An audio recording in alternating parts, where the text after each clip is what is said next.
clock is ticking. And if you're miserable in your job now and you change nothing, in 5 years you'll be much more miserable and you'll be a lot older. It's a luxury to pursue what makes you happy. It's a moral obligation to pursue what you find meaningful. And that doesn't mean it's easy. It might require sacrifice. If you need to change your job too, let's say you have a family and children and a mortgage, you have responsibilities. You've already picked up those responsibilities. You don't just get to walk away scot-free and say, well, I don't like my job, I quit. That's no strategy.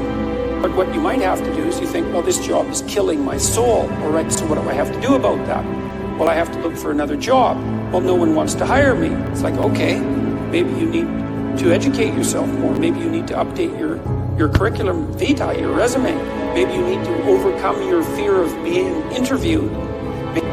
Maybe you need to sharpen your social skills. Like, you have to think about these things strategically. If you're going to switch careers, you have to do it like an intelligent, responsible person. That might mortality, but that doesn't mean that you don't get out there and contend, and you develop by contending, and you minimize the net amount of suffering in the world.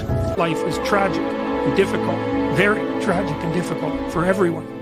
And it's also tainted by malevolence, because no matter how things are tragic and difficult, but there's always some stupid thing that you could do or someone else could do that could make it even worse than it has to be. So that's life. You need some reason to get the hell out of bed on a terrible day because you've got something good to do. But what's the best thing you can do?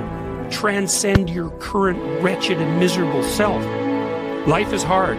It's tainted by malevolence and betrayal. That can make you bitter. You need a meaning to offset that. Where's the meaning to be found? Not in rights, not in impulsive pleasure, but in responsibility. You take responsibility for yourself. It's the best way to pick up the burden is to continually improve yourself. And that's where the meaning is to be found. And so that meaning is in the continual self-transcendence.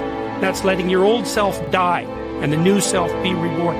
Small step today puts you in a position to take a slightly bigger step the next day. And then that puts you in a position to take a slightly bigger step the next day. Go do something. Do the best thing that you can think of. Put the best plan you have into practice. It's not going to be perfect, and it will change along the way. But it will change partly because you become disciplined pursuing the path. And as you become disciplined, you become wiser. And as you become wiser, you become able to formulate better and better plans.